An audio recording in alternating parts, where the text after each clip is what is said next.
My name is Myra Pullman. I was 33 years old the night my father handed me a letter that was supposed to end me. It was my sister Leah's wedding.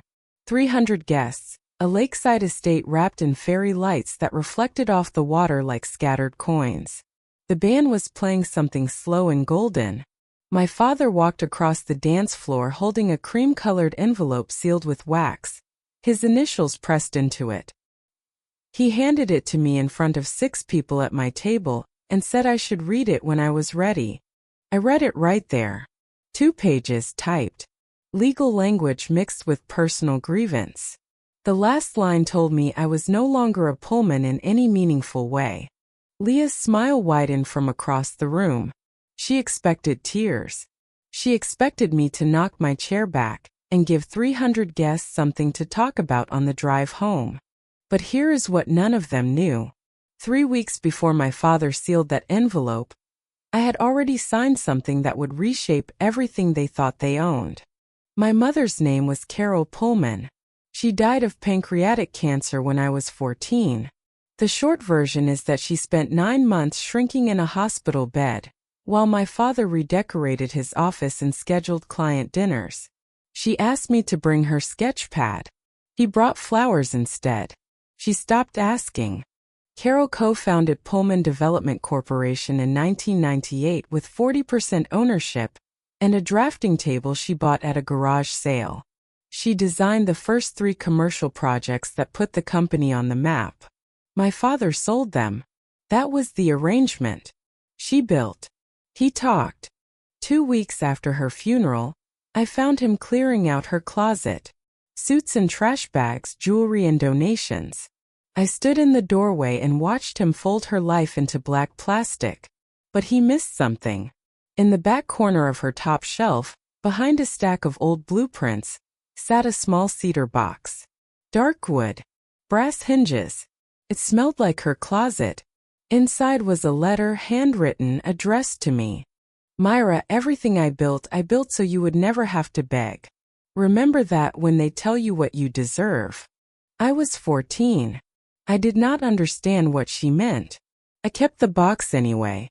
11 months after my mother died, my father brought Diane Morris home for dinner. She was the company's bookkeeper. She had attended the funeral. 2nd row, black dress, dry eyes.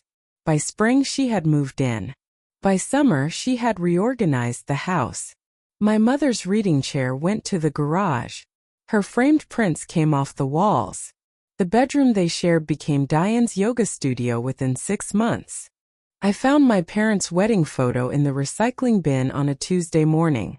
I pulled it out and carried it to my room without saying a word. Diane noticed.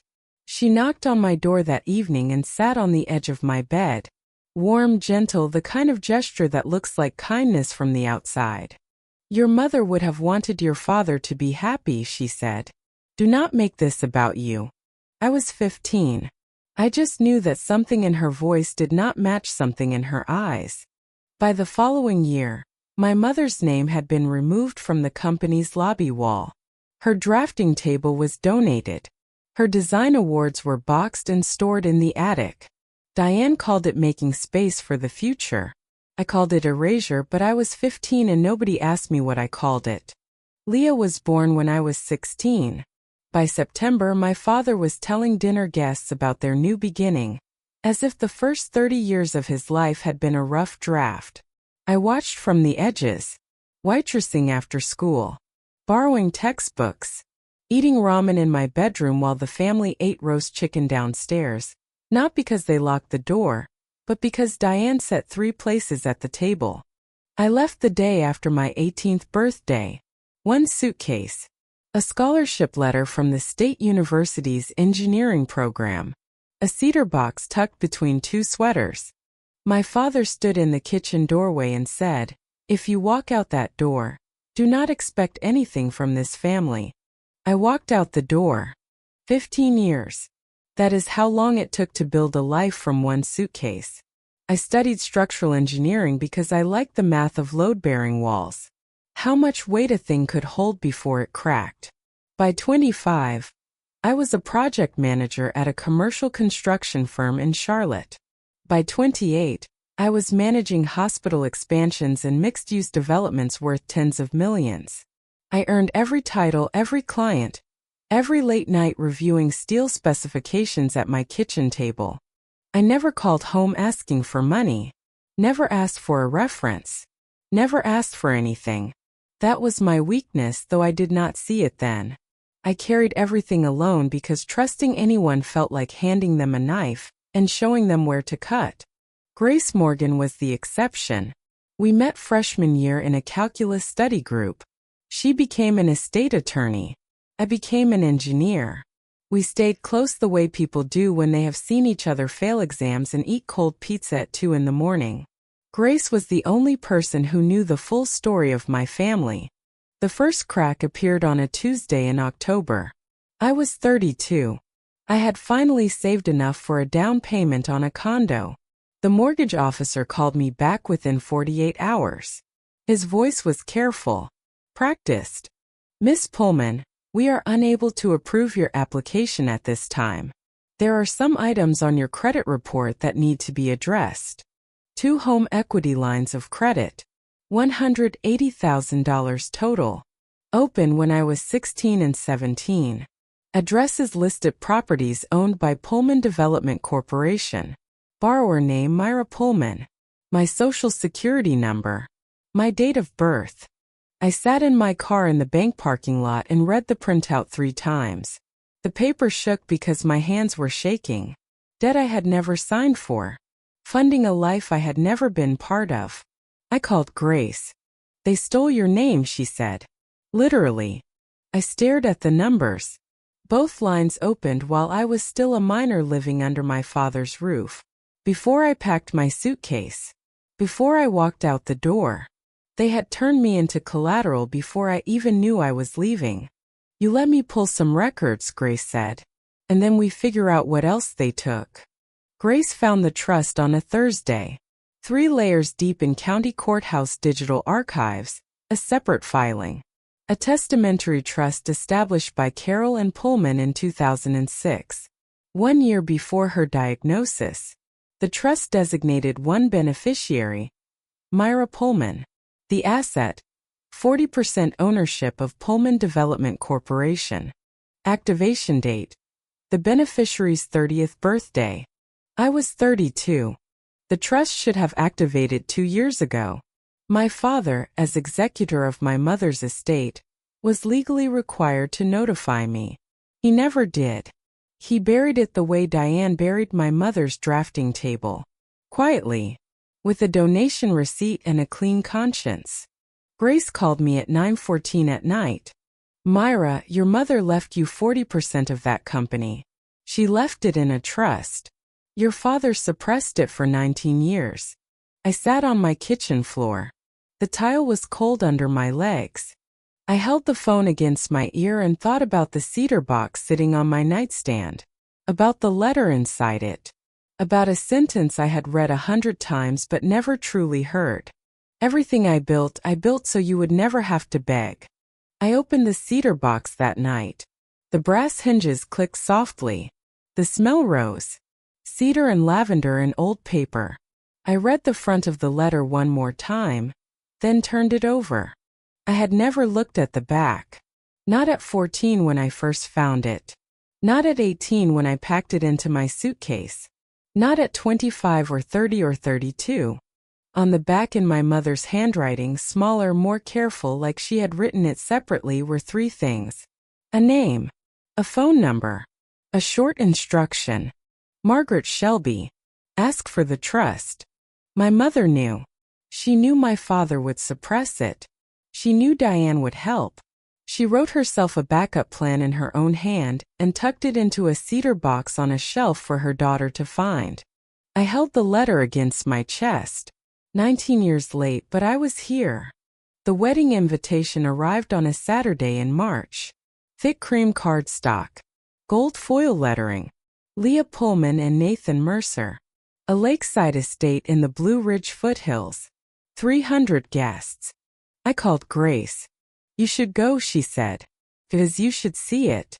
And because everything they are spending will eventually become part of the financial picture." That same week, Grace filed 2 documents. The first was a trust activation affidavit with surrogate court, formally identifying me as the sole beneficiary of my mother's testamentary trust. The second was an identity theft complaint with the State Attorney General's office, documenting the 2 home equity lines opened in my name without my knowledge or consent. I signed the affidavit on a Wednesday morning before work. My hand was steady. The pen was a cheap ballpoint from my desk drawer.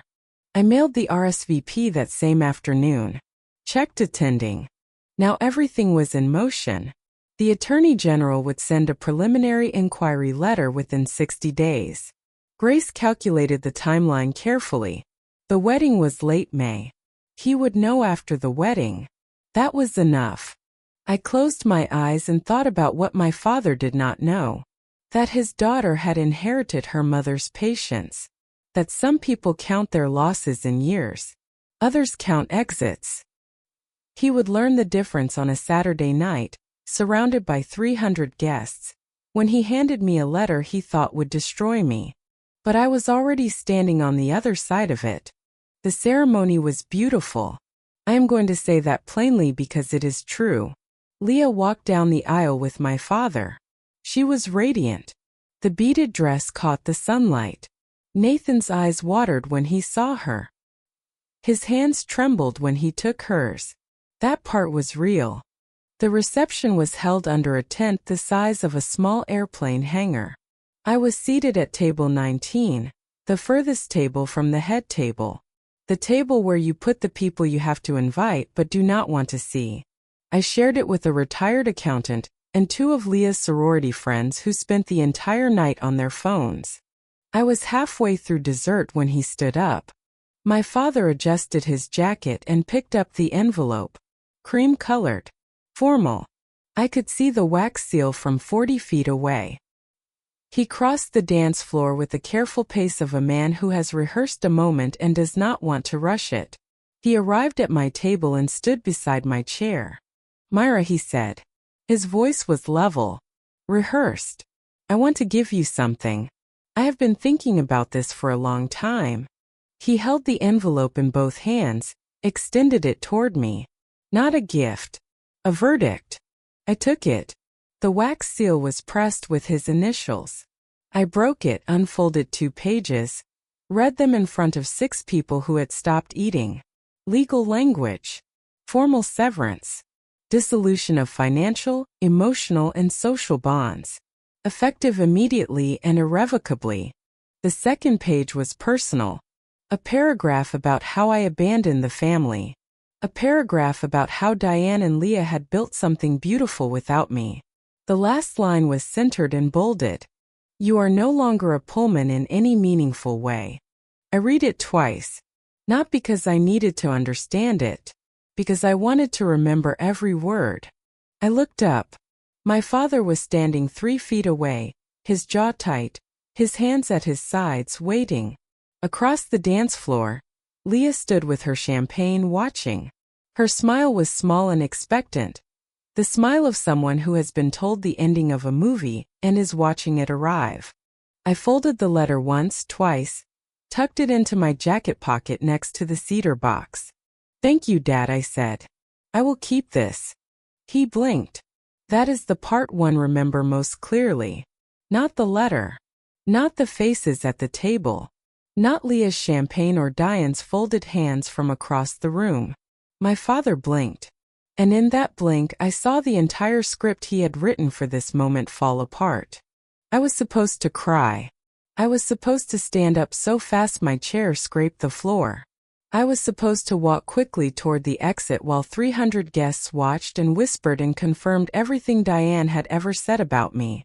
Instead I smiled. Not a bitter smile. Not a grin of triumph. Just a calm, quiet smile. The kind you give someone when you know something they do not and you are choosing not to say it yet. I pushed back my chair. I stood. I walked to the dance floor and found Nathan's uncle, a 72-year-old retired pharmacist who had been sitting alone. I asked him if he wanted to dance. He did. The band was playing something slow. We moved in a small circle near the edge of the floor. He told me about his garden, about his wife who had passed, about a hydrangea bush that bloomed blue every June. Behind me, I could feel my father still standing at table 19, still holding nothing. He expected tears. I gave him a fold, a pocket, and a waltz. Diane reached my father in under a minute. I saw her cross the dance floor from the corner of my eye, heels sharp on the hardwood. She grabbed his elbow and pulled him toward the edge of the tent. What happened? Her voice carried. Did she read it? She smiled. My father said, she what? She read it. She folded it. She put it in her pocket and said, thank you. I could not hear the rest because the band shifted into an uptempo number. When I looked again, Diane and Richard were huddled near the bar with Leah between them. 3 heads close together. 3 mouths moving fast. I danced 3 more songs. They spent all 3 staring. Nathan found me between songs. He was holding 2 glasses of water. He handed me one without asking and stood beside me at the railing overlooking the lake. Are you okay? He said. Quiet. Direct. The voice of a man who had seen something he did not understand but recognized as wrong. I am fine, Nathan. Congratulations, by the way. You look like you meant every word up there. He half smiled. I did. For what it is worth, he said. Leah does not know the half of it. About your family. About the money. Something is not right. I have known that since the engagement party. I looked at him. He was 31, an engineer like me. He understood load-bearing walls. He understood what happens when the foundation is wrong. Why did you not say anything? I asked. Because I love her and because I thought it was not my story to tell. We stood there watching the fairy lights reflect. Then he went back inside to find his wife. I stayed on the railing. Diane found me in the hallway on my way back from the dock. The corridor connecting the tent to the inn was narrow. Exposed stone walls. Low ceiling. A single sconce casting yellow light. She was standing in the middle of it, arms crossed, blocking the path the way she had blocked doorways in my childhood. You think smiling makes you strong, she said. Her voice was clipped, controlled. But underneath it something was vibrating. Fear maybe, or anger that her script had failed. I think the flowers are beautiful, Diane. Do not patronize me. You read that letter. You know what it means. You are not part of this family. You never were. I am aware of what my father wrote. She stepped closer. Your mother would be ashamed of. Do not, I said. The way you close a door. No slam. Just the click of a latch engaging. Diane stopped. Mid-sentence. Mid-breath. Mid-performance. Nobody had interrupted her in 19 years. She blinked, recalculated, shifted tactics. This family gave you everything, she said. Her voice cracked, not with sadness but with effort. And you gave us nothing. I gave you my credit score, I said. You used it well. Her mouth opened, closed, opened again. You are just like your mother, she said. Cold. Calculating. Thinking you are better than everyone. My mother did not leave, I said. She died. She died in a hospital bed asking for her sketch pad while her husband scheduled client dinners. She did not leave. You just told everyone she did. Diane made a sound I had never heard from her before. Not crying. Not anger. Something between a gasp and a groan. The sound of a narrative collapsing under its own weight. Goodbye, Diane. I walked past her. She did not follow. Her heels stayed planted on the stone floor behind me, clicking once, twice, then stopping. Monday morning at 9:14, I was at my office in Charlotte reviewing steel specifications. My phone buzzed twice. Grace had tracking numbers on both deliveries. Grace, both delivered. Office and home. In my father's office, a corner suite on the 4th floor of a building my mother designed, 2 envelopes sat on his desk. Envelope 1. State Attorney General. Preliminary Inquiry Letter. Request for financial records. Subject. Alleged trust suppression, identity theft, breach of fiduciary duty. Envelope 2. Grace Morgan, attorney at law. Trust activation notice. Formal demand for transfer of 40% ownership of Pullman Development Corporation per the Testamentary Trust of Carroll and Pullman, filed 2006. Demand for full credit remediation. Demand for restitution. $47,000 in documented damages. My father read both. His assistant said his hands shook. Not anger. Something more fundamental. The kind of trembling that comes when 19 years of careful construction begins to shift under load. He called at 4:17 that afternoon. I was driving home from a site visit. I pulled into a gas station parking lot before I answered. "What the hell is this?" he said. No greeting. No preamble. "You are going to destroy this family over money." I turned off the engine. "You opened home equity lines in my name when I was 16, Dad." Silence. "You suppressed Mom's trust for 19 years." Silence. "And you handed me a letter at a wedding telling me I am not family." His breathing was heavy, ragged. The breathing of a man whose walls are cracking, and who has no blueprint for what comes next. "If this goes public, we lose everything," he said. "The company. The house. Leah's future." "You will figure it out," I said. "Myra, please." That was the moment. Not the letter at the wedding. Not Diane in the hallway. That single word, please. From a man who had spent 30 years never asking for anything from anyone. "Talk to your attorney, Dad," I said. "Mine is ready." I hung up and started the car. Diane called 20 minutes later. The same word, different voice. Hers was wet with tears. The kind that come fast and loud when the performance requires urgency. "Myra, please.